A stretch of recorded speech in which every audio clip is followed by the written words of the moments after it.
Hello, I am Dr. Ranganatham, Senior Neurosurgeon, Astra Prime Hospital, Amirpet, Hyderabad. Now today I am going to discuss a very interesting subject by name decision fatigue. It sounds very interesting, isn't it? You can ask me, what is this decision fatigue? All of us know fatigue.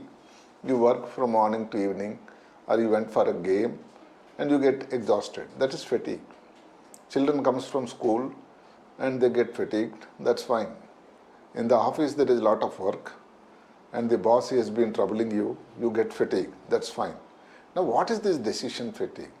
The decision fatigue, it's in the simplistic terms. See, we make thousands of decisions from morning to evening. None of us have counted them. But there is a study which said that in America, an average American makes 35,000 decisions in a day in 24 hours. And Indians are not lagging behind. And they are also making around 35,000 a day. And take average for sleeping time, say around 6 hours. And the rest of the 18 hours, that means in the remaining 18 hours, we are making 35,000 decisions, small or big. And I will tell you what all the decisions. Some may look not so important, some may look silly, but all of us are straining our brains. And I was talking about in the remaining 18 hours, every hour you are making anything around 2,000. It's a big number, isn't it?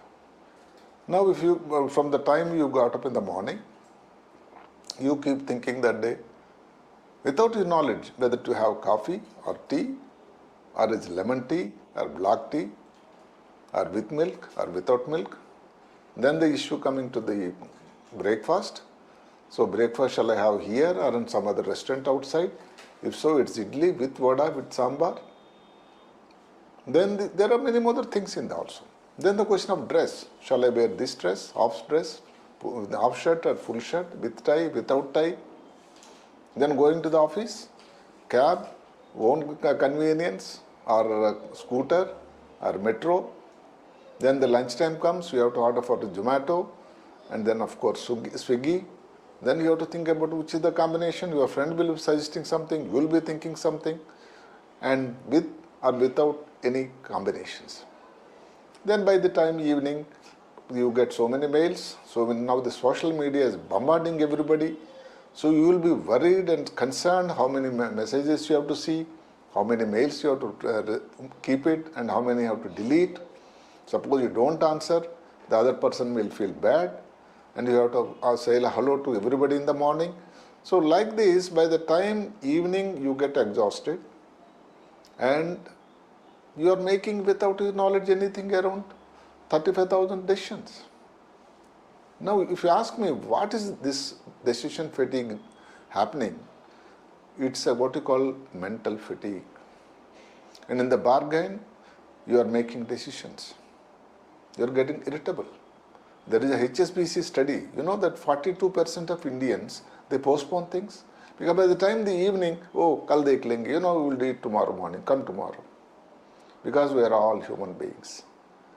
So if we persist with that, suppose you still persist that I will continue working, then you make mistakes, you will repent, decisions will be wrong, calculations will be wrong, you will be very irritable with your colleagues and whatnot. So this is what is the mental fatigue, and this is what is the decision fatigue. Now there is a small story in the olden days. A mother had 2 children, and one child was studying, appearing for some civils or some NEET examination, and another child is a agricultural. And the agricultural was every day complaining to his mother, "Mummy, you are looking after that boy, my brother, much more than me. And no mother does the neglect. It's a mother's blood."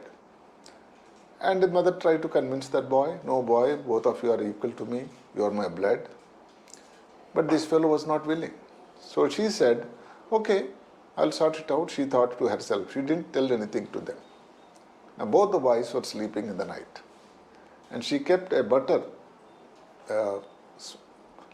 pot on the chest of both of them. And first we will talk about the agriculturer. Well, he was relaxing. Okay, tomorrow whatever work left out, I will do it. Nothing great. So the butter just stable like that. It didn't move from the place, from the chest. This young man who is appearing for an examination was worried. Whether that question will come, whether this question will come, will I be able to secure 90%, will I be able to see it, and how to answer this question, this, that and all. So in the bargain, the butter got melted away. In the morning when the children, both of them got up, the mother showed to them, look, your brother's butter on the chest has been melted away because you are thinking that he is not working hard, but his brain is working hard, his heart is beating more and he is worried. You are absolutely stable and not concerned. So everybody has their own problem. So what people think that the physical work is more important than the mental work, and those who don't consider mental work are mistaken. There are two friends who are classmates. They appeared for the university games, sports competition. One is a tennis player, the other is a chess player. And tennis player, both of them have played for 2 hours games. And the tennis player won the game, even the chess player also won the game. And evening, this man comes, the tennis player, and tells a friend, look boy, we will go out and have celebration because both of us got the prizes. The chess player said, look, I am exhausted, I cannot accompany you. And this gentleman was dazed. What are you talking? I played for the match. I am so exhausted. You are talking about what you call not so comfortable, totally fatigued. This is what is the mental fatigue. People think that the first one is more important, that is the physical fatigue. And another example I will tell you, like so many examples are there. Now in 1998, the defending champion, world champion, chess, Anatoly Karpov, he was playing his match again for defending his title. In 48 games, ladies and gentlemen, please hear carefully. In 48 games, Karpov lost 10 kilos of weight. And another game, Michael Karpov, he was playing chess, and in 2 hours of his chess game, he spent anything around 580 calories. So in this bargain, people have realized that chess is not a physical game. And it's simple sitting there. People think that he's sitting and just moving the pawns. It's not that simple. Then if it's so, why he spends more calories than Roger Federer? Roger Federer was the doyen of tennis at that time. And in the tennis match he played for 2 hours, he was spending less calories. I'm not belittling the importance of the game. I'm only saying the calories spent by the other person in the chess, much more. And another last example. Now this is a study published in the New York Times in 2011. In Israel, the court officials, that is the judiciary, judges, were giving paroles. Paroles is a brief, what you call, relief to the prisoner. Suppose his mother is not well, somebody is unwell, his wife is delivering. The court has some lenience and allows them to go home for a day or 2, and they have to come back for the depending upon the duration of the prison. Now, in the outset, the Israeli judges' decisions were, they were giving what you call paroles for about 70% and refusing for 30%. It was not looking that simple. Now people went little more. That's how the study goes on. They want to go delve into the little more details. And that is interesting. Those lucky people who went to the judge's court before 10:30 or so, they were getting 65% paroles. As the lunch was approaching, and the percentage had dropped down to 10%. And after lunch, before evening, the lucky ones were getting anything around 65 to 70%. The reason is simple. The brain glucose level, as the lunch was approaching, is dropping down. The efficiency is coming down. the mental fatigue has come down, increasing. And then after the lunch, little bit glucose picks up, so they are more positive. So the saying is justice is blind. No, justice also feels hungry. So that is the reason the paroles were infrequent by the time lunch. Everybody is looking at the watch, saying that when the lunch will come. So the paroles will just refuse, okay, you come tomorrow, adjournment. Sad, isn't it? And here there are two important biochemical factors all of you remember. One is, I'm talking about the glucose. Say like this, any vehicle like the scooter, motorcycle or car, petrol is required or diesel, whatever. The same way, glucose is required for the body, more so for the brain. And the moment the glucose levels drops down, and the efficiency will come down. The second is there is an important thing called glutamate. And this is one word probably all of you must have heard sometime or the other. Because the Chinese product by name Ajinomoto is very popular. But I request you to don't mistake with the Ajinomoto. Ajinomoto is monosodium glutamate. But this glutamate is a constant what's called a neurotransmitter in the brain. The Almighty has created.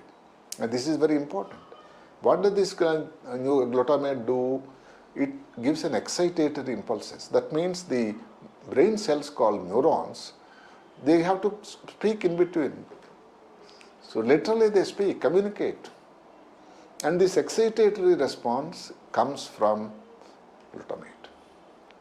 Now imagine this glutamate accumulates in the body, in the brain. What happens? The nerve cells, what I'm talking about, the neurons are clogged, and the communication ability of the brain decreases, and the individual gets very poor. And this is because what is required for the brain is a rest.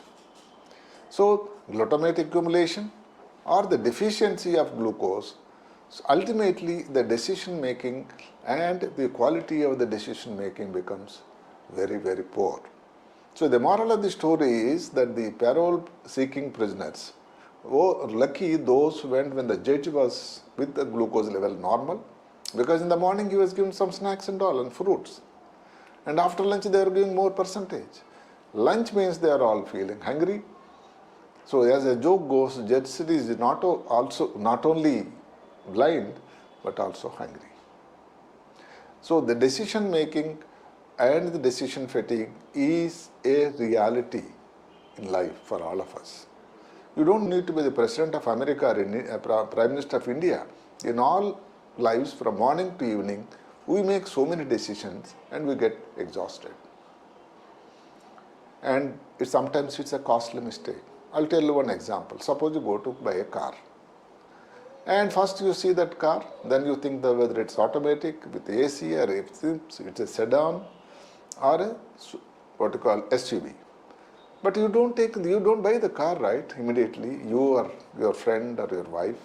Then you go 3-4 showrooms. Then ultimately you get exhausted. Then you are confused what to buy. And you buy something okay because you decided that you have to buy somehow today one vehicle. Or even for that matter a phone, what you call a mobile phone. And by the time the last showroom you finished, you get exhausted, you buy that car at more cost, less features, and you feel bad, oh, I should have bought first time. So this is what the decision fatigue. That's why great people, I'll tell you very interesting examples. They have what you call sorted out this decision fatigue in a very simple way. Try yourself also whether you can adopt that. Now Barack Obama, all of us know him.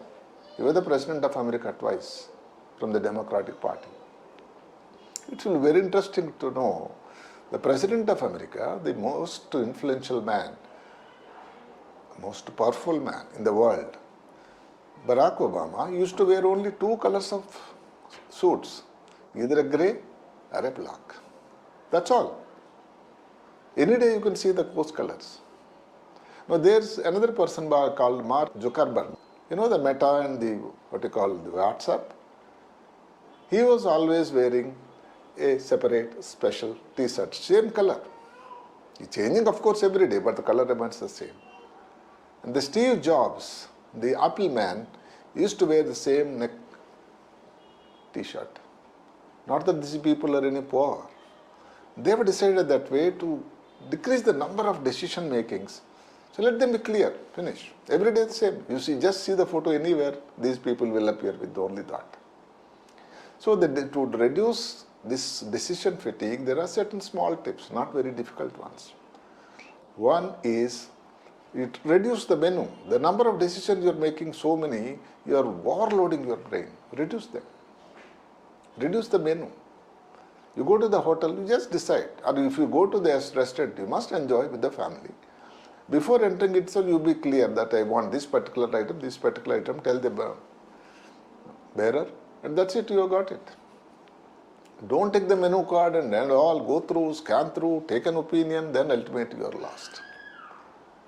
And also, in the administrative arena, relegate the responsibility. There are some juniors, there are subordinates, your PA, or you are going outside, your wife. Suppose you are going out for a holiday. The booking and all you can give to your wife. Now they are good at it. Now if you try to see everything, oversee everything, follow it up, look at the mails and all, again you are going to the same trap. So relegating responsibility is another thing. Never neglect your sleep.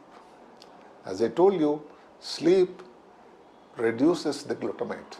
The moment you don't sleep adequately, the glutamate increases, accumulates, and your ability to do the calculation or appropriate decisions is blunted.